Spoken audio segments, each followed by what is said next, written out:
So I'm out and about trying to get all my chicken tractor stuff set up because this batch of meatbirds that I've got behind me here in the brooder are set to go out to pasture in just about a week. So I thought it might be a good opportunity to go ahead and run through both my chicken tractors with you tonight.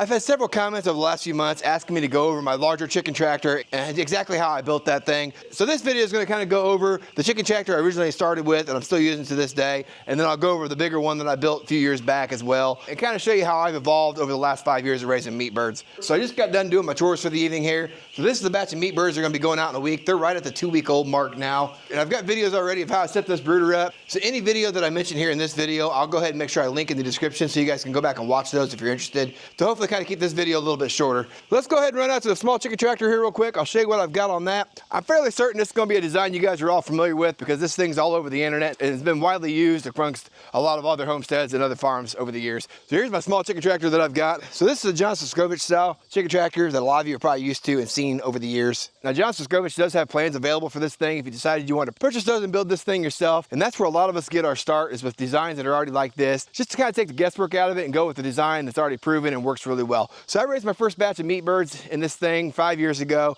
I started off with just 30 meatbirds. And since then it's evolved to, now we're doing just right at 600 birds this year total, which is going to be 3 batches of 200. So obviously I don't keep all my birds in this chicken tractor here. So with that being said, let's go ahead and jump back in the pasture. I'll show you my big chicken tractor. I'll take you around that thing and I'll provide some links to you as to where I purchased and sourced some of those parts. So back here in my pasture is where I keep my 20x14 chicken tractor. Now this is something that I entirely built and designed on my own. It basically took me a whole winter of designing this thing and figure out how I wanted to source the parts and what size I wanted to make it. And then it took me about a month in the spring off and on working after work to get this thing built before my first batch of meatbirds came through. So the chicken tractor I just showed you a second ago was one that I built and started with in 2019. So 2 years later in 2021 is when I built this one. So I'm going on my 3rd season now. This thing is officially 3 years old. And for the most part, I am extremely happy with this design and how well it's worked for me. It hasn't let me down yet. I've had very few things I've actually had to fix or do on this thing. There are a couple design flaws that if I was to build it again, I think I would tweak and modify, but I think that's going to be with anything you design for the first time. So to go over the specs on this thing, the size on this is 20 feet by 14 feet. And I made it 14 feet so that I could still pull this thing through my 16-foot wide gates that I've got, because I've got my pasture partitioned off at a few spots. That way I can utilize the whole pasture and I can pull this thing effectively all the way through the pasture without having an issue with getting through a gate. So that basically gave me 280 square feet to work with inside the chicken tractor, which if you factor somewhere between 2 and 3 square foot per bird, you're somewhere in the 120 to 140 bird range. Depending on which specs you go with and how comfortable you are with your birds and how much you want to pack in there, I did push the limits on this thing a little bit this year and ran 170 birds in here at once. Whereas years prior, the most I'd ever done was 150, the fewest I had done was 100.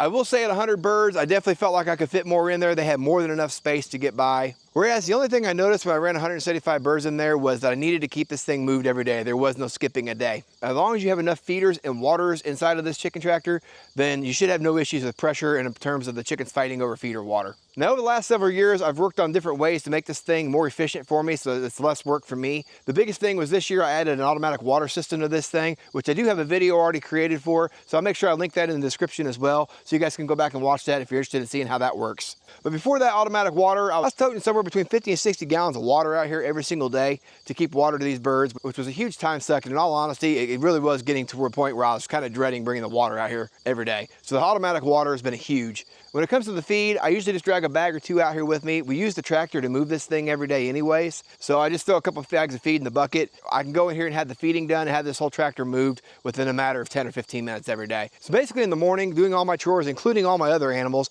I'm somewhere in the 15 to 20 minute range. And then in the evenings, it takes me just a hair longer because we do have to move this chicken tractor around. Even moving the other chicken tractor, taking care of pigs, running my egg layers, and moving this chicken tractor in the evenings, we're still under 30 minutes roughly, checking on everybody, make sure everybody's got food and water. I feel like we've got this process down pretty well. So we'll go ahead and start on the outside. Essentially, when I designed this, I kind of had the idea of wanting it to look like a greenhouse, but obviously being mobile at the same time. So as you can see, I've got plastic on the top of this thing, just like a greenhouse would. And I use the shade style plastic, which is white on one side and black on the other. And I feel like that does a really good job of keeping the temperature inside the chicken tractor down. And as a matter of fact, I've lost very few chickens in this chicken tractor, even on my hot days during the summer.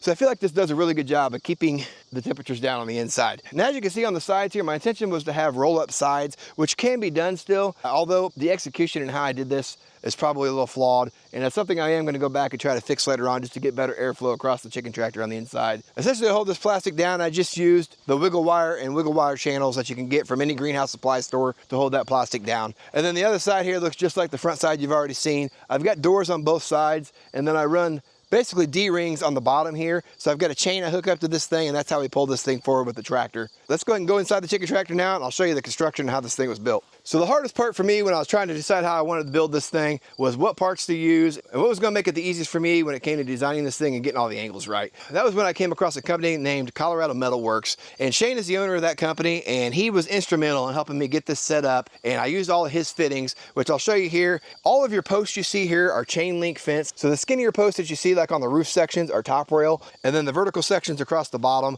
are just your regular posts that you'd use for a chain link fence. But the fittings are what came from Colorado Metal Works. And he designs these for all kinds of different styles of greenhouses. And I believe I was probably the first person to ever attempt a chicken tractor with these, but he was great. His customer service is amazing, and he did a really good job. And in fact, I placed my order thinking I had everything right, and he noticed right away that the angles I had weren't going to work and called me, and we walked through it together and what I was trying to accomplish, and he made sure I got all the pieces that I needed. So if this is a design you want to consider taking on yourself and making this your own, and you decide to use Colorado Metal Works, don't hesitate to reach out to Shane and let him know what it is you're trying to accomplish, because he was instrumental in making sure this thing went together for me without having too many issues. So as I mentioned before, this took me about a month to build, off and on, just building it in the evenings.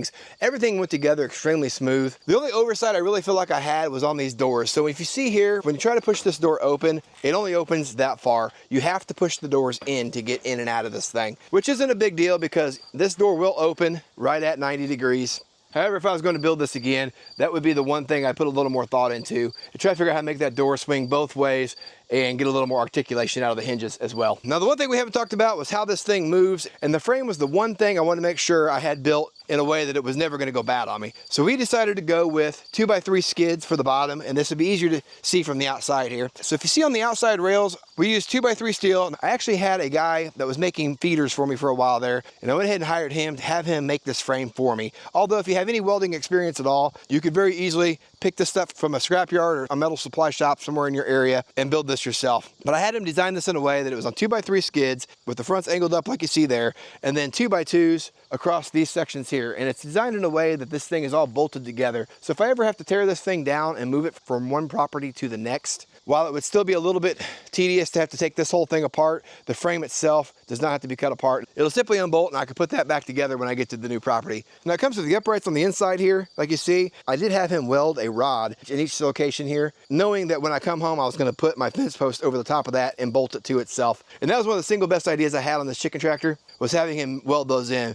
Not only is this frame stout and not going anywhere, and I've drugged this thing all over the pasture at all kinds of different angles, I cannot speak highly enough of how well this thing went together. Now moving on from the actual construction of the chicken tractor, you'll notice that I've got all these feeders hanging through the center here. I've got 8 in total, and the best way I could come up with to hang these was just to basically mount them from the V-truss supports like you see here. I basically used a cord that's used for staking down tents, and the nice thing about these is I can adjust the height because I have this tensioner right here. So essentially I can bring this thing up or down wherever I need that height to be on that feeder. So as the birds go through here and get older and older, and they get taller, I can move those feeders up and adjust them where they need to be. And I'll be sure to leave links in the description for some of these parts and where I got those as well. So overall, over the last 3 years, I've been extremely impressed with this chicken tractor and how well it's operated and functioned for me. I know already I'm gonna probably get comments as to where you can buy plans for this thing, and I apologize. I don't have any plans available for this. That's not my forte, but I'd be more than happy to answer any questions you guys have if you decide to tackle something like this on your own. And in all honesty, if you've got any kind of DIY experience or a little bit, even somewhat handy, this really isn't a very complicated project to put together. But hopefully this helps somebody out there and getting started with chickens. In my honest opinion, if you're just getting started, start with a smaller chicken tractor. Make sure it's something you're gonna actually wanna do year to year.